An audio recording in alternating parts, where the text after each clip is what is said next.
Yeah, Coach, I want to get your takeaways from the scrimmage on Saturday and I guess anything that's been applied from everything that happened. Yeah, I mean, I was happy with some of the things that we did out there on Saturday. Certainly, I like the way our running backs are running the football. Our quarterbacks did a good job on decision-making and distributing the ball through very, very high percentage. We missed a few things in the run game as far as our technique and our assignments by the offensive line. I would have wished we would have been cleaner. The running back made up for them a little bit in our run game. Pass protection-wise, I thought we had a very good day in the scrimmage, but I think we need to just be more consistent in the run game than we were.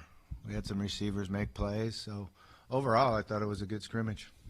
I mean, who are the go-to receivers? You got so many options out there. Like, have you started paring things down a little bit more? It'll probably this week, start working itself out a little bit more.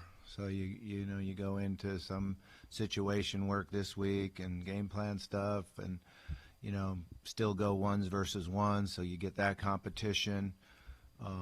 But Monte still had another big game, had our big day out there, made a lot of catches, did a good job of running routes, ran after the catch. So I was happy with him. CJ had a big touchdown for us and run after the catch, which was great to see, something that we're, really looking for.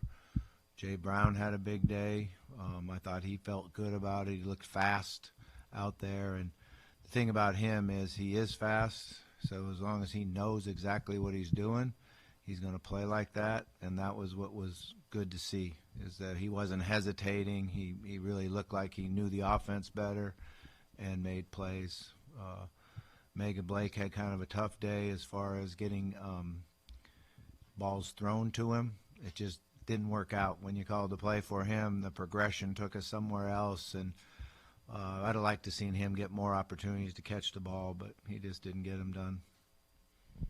What stood out from Taylon's performance specifically when, in the moment and then going back and looking at the film? What did you see from him under center? Yeah, the best thing I saw from Taylon was his technique on his release. It was the best day he's had on getting up and over the top, and his accuracy was way up. He threw the ball a couple times before the receiver broke on their route, so his timing was really good. I thought it was a huge step forward for him. Didn't have the same yards, same touchdowns he had in the first scrimmage, but his performance was much more consistent and in throwing the ball and accuracy.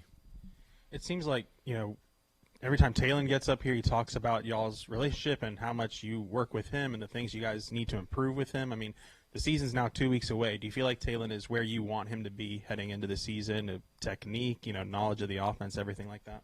He's getting closer. No one's ever where you want him to be, but he's certainly getting closer. And that's the thing that was most exciting for me watching the tape after the scrimmage and grading it with him, was seeing how much he improved from 1 week to the next on the consistency. It's not like he doesn't have good technique. It's just at times he's not consistent enough with it. But his release in the scrimmage on Saturday was closer to where we want. Sam said that in both scrimmages, Amarian and Shaq have kind of rotated at right tackle with the first team. Is that a competition you can see extending maybe into the first couple weeks of the regular season, or would you want to have that settled before Alabama A&M? Yeah, I don't know if it'll be settled before the Alabama A&M game. I think he has all the experience. He also has the ability to play other positions on the offensive line, so we're still rotating. Some of that is a thought that, who would move where if somebody went down. But the two of them have been doing a good job. Shaq isn't quite where he was at the end of spring last year. Some of that has to do with the heat. Some of that has to do with the longer, tougher, harder practices and being young and learning how to be mentally tough. Physically he's a tough guy, but you got to be able to play full speed and concentrate and focus on every single play when you're tired and it's 100 degrees out. So he's got a little bit to learn there. You had Malachi clearly prepared for his moments last year. How do you feel about KJ maybe if he has to fill that same role? Yeah, getting a lot more comfortable with him and really starting to understand, what the package will be for him and not only in the pass game but the run game. I think KJ's took huge steps forward since spring ball.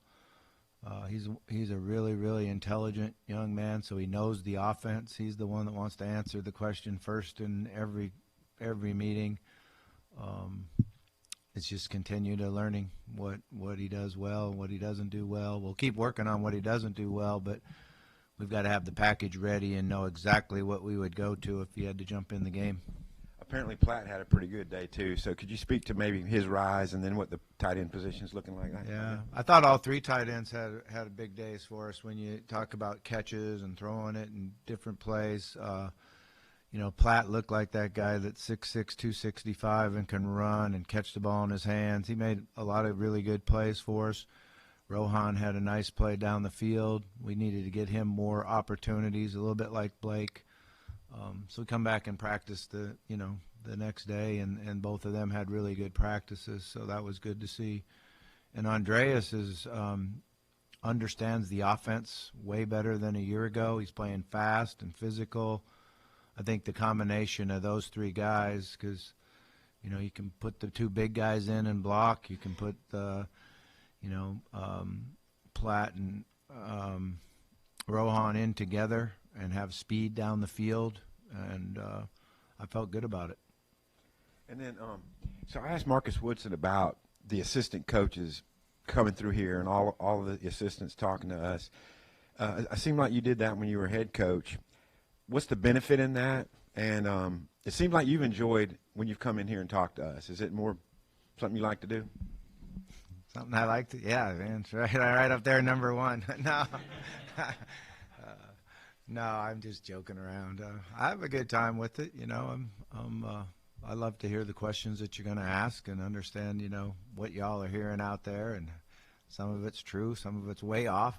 But it's just I'm enjoying it. I'm having a good time. I really, what I really enjoy the most is the meeting room with the quarterbacks, because when we're in that meeting room, the time goes by like that, and you're out on the practice field, and that's a good group in there. They're good young men and very, very motivated and very dedicated. They put a lot of time in themselves without me in there, particularly with this new gadget that they got. Coach, last year, I know your goal is to win the game, but last year against UAPB, you got to get Malachi and KJ some work at quarterback in that game. How beneficial do you think it would be to get KJ and maybe one of the others some work against Alabama A&M, if it worked out that way? Because when Malachi came in against Tennessee, it wasn't like deer in the headlights his first time or something. You feel like it would be beneficial if you could get KJ some work? Yeah, the way I've always looked at these games is that we have to be mature enough to understand that we need to go out and execute and score points and work to score every single time we have the ball and allow our depth to get into the game. And that's how you develop. Like you said, with Malachi last year, he's out on the field. I knew exactly what we were going to do with him, and he executed and did a good job.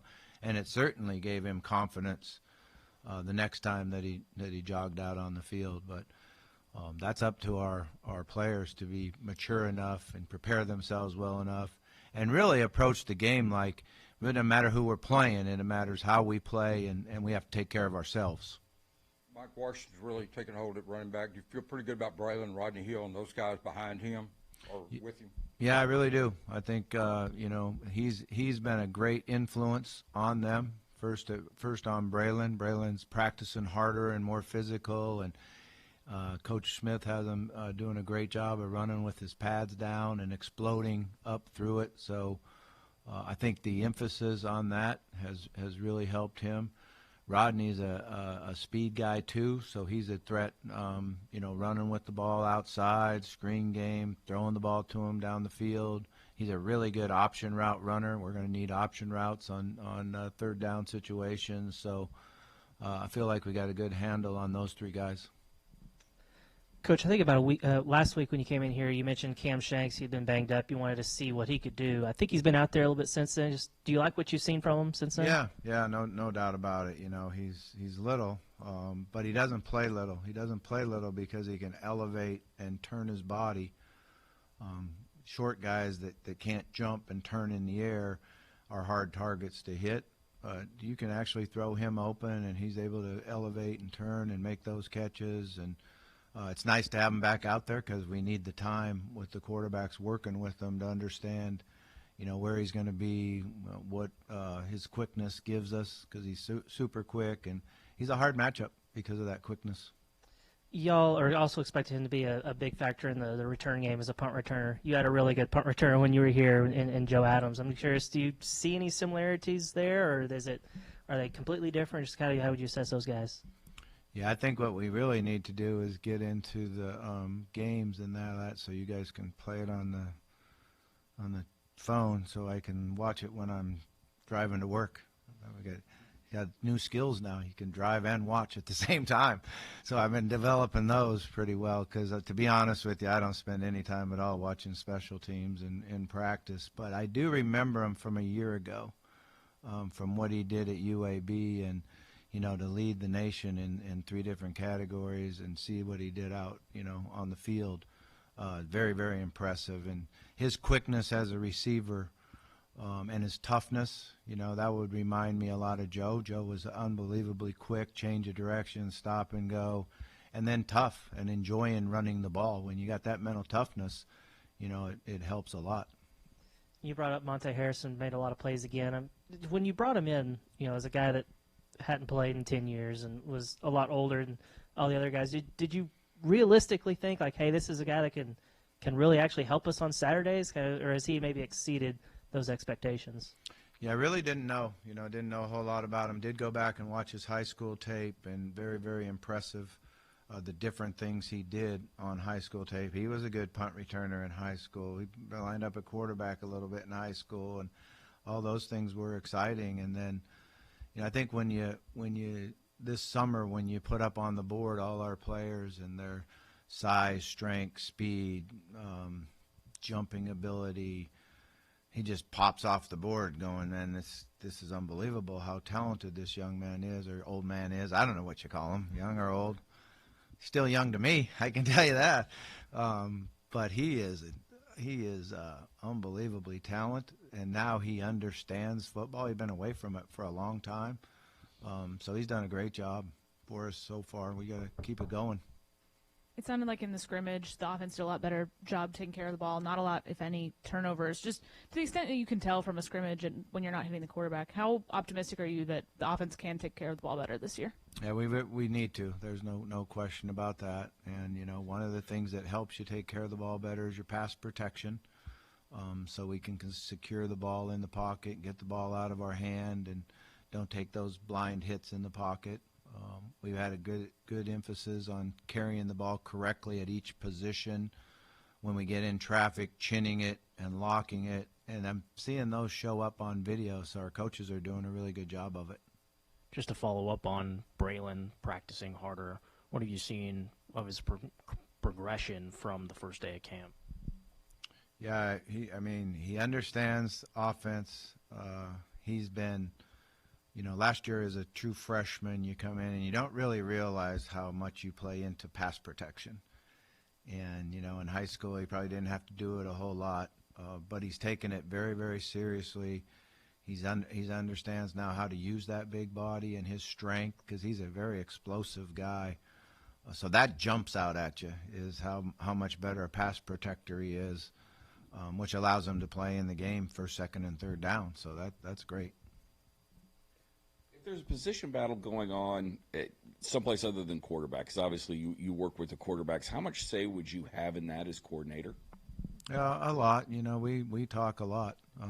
When you come in and have a meeting on the depth and on that, Coach Pittman's in there, I'm in there, and the position coaches are in there, and sometimes we agree, sometimes we don't agree, and Coach Pitt's the boss, so he makes the final decision, and then you figure out how to work guys into using what their skills are. because there's a lot of starters on offense when you look at receivers, tight ends, running backs, fullbacks. It just happens to be what you trot out there in the first play of the game on who really starts. But we see it as a lot of starters on offense. Now, the O-line's a little bit different. That's the 5 guys you want to get together and get to know each other and stay together and work and rely on each other. So that's one where you don't rotate as much on the O-line. Although there's times in throughout my career that you've rotated a guard and each one of them plays about 50% of the game, and then they make each other better because they're not out there the entire game. They're fresh and never get worn down. How much, as far as I know, in the scrimmages, it's been 1 versus 2s. How much of a good look, or how much have the 2s defenses or the 2s defense pushed your guys on the 1 offense? Yeah, I mean, the first scrimmage was mostly all 1s versus 1s, and then we did have 1 rack of 1s versus 2s. The last scrimmage, you go 1 versus 2, so it's something where I just focus on the offense. I have no idea about that, but we're trying to execute and do what we can do offensively, and the combination of running the ball and the play action game and quick game and drop back game. You call scrimmages a little bit different than if you were really playing in a game, because a lot of it is we want to try our guys, we want to test them, we want to see what the boundaries are. So sometimes you'll run the ball 5 times in a row. Sometimes you'll throw it 4 or 5 times in a row just to see how we can stress our guys that are out there on the field. If you guys had to play on Saturday, how confident or how good do you feel about your team if you guys had to have that quick of a turnaround? I feel good about it. We're getting closer to where we need to be. Last time we talked with you, you said C.J. Brown knows the offense better than anybody, which is high praise for a sophomore.